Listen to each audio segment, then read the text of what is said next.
Euh, Monsieur le Président. Je ne vous cache pas que les dispositions prévues par les mesures d'accompagnement du secteur de la banane constituent un pari sur l'avenir, et ce pour diverses raisons.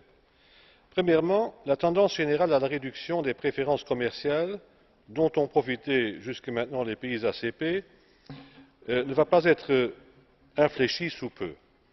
Des négociations en cours visent déjà des droits d'entrée voisins de 75 € la tonne de bananes, alors que nous travaillons ici sur une base de 114 € la tonne. Deuxièmement, la Commission n'avait pas d'autre choix que d'accepter de négocier avec les pays concurrents des pays ACP, exportateurs de bananes, un accord de réduction tarifaire.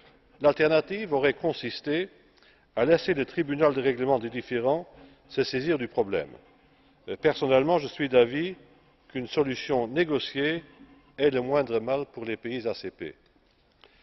Et c'est dans cet esprit qu'il faut aussi situer les mesures d'accompagnement de la banane, qui n'auraient pas été la résultante automatique d'un arrêt du tribunal de règlement des différends. Troisièmement, comme le monde ne va pas s'arrêter en 2013, année où les mesures d'accompagnement du secteur de la banane prennent fin, nous persistons à croire qu'il importe de préparer d'ores et déjà l'après 2013. En effet, la base de 114 € de droits perçus aux frontières de l'Union européenne sur chaque tonne de banane va déjà être dépassée sous peu en réalité.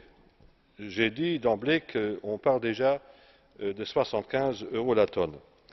Aussi me semble t il judicieux, c'est mon quatrième point, de préserver les prérogatives du Parlement européen en matière de supervision.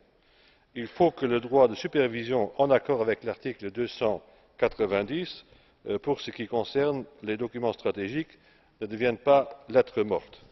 Je le dis parce que je crois pouvoir dire que nous avons eu, en l'occurrence, une coopération extrêmement fructueuse avec la Commission.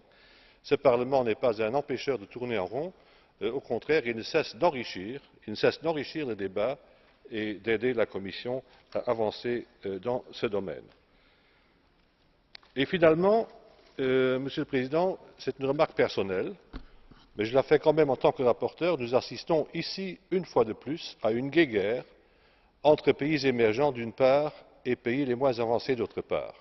Et s'il n'y avait pas l'Union européenne comme alliée des faibles pour atténuer les effets que risque de produire un règlement commercial dans toute sa brutalité, les pays les moins avancés se sentiraient encore plus seuls.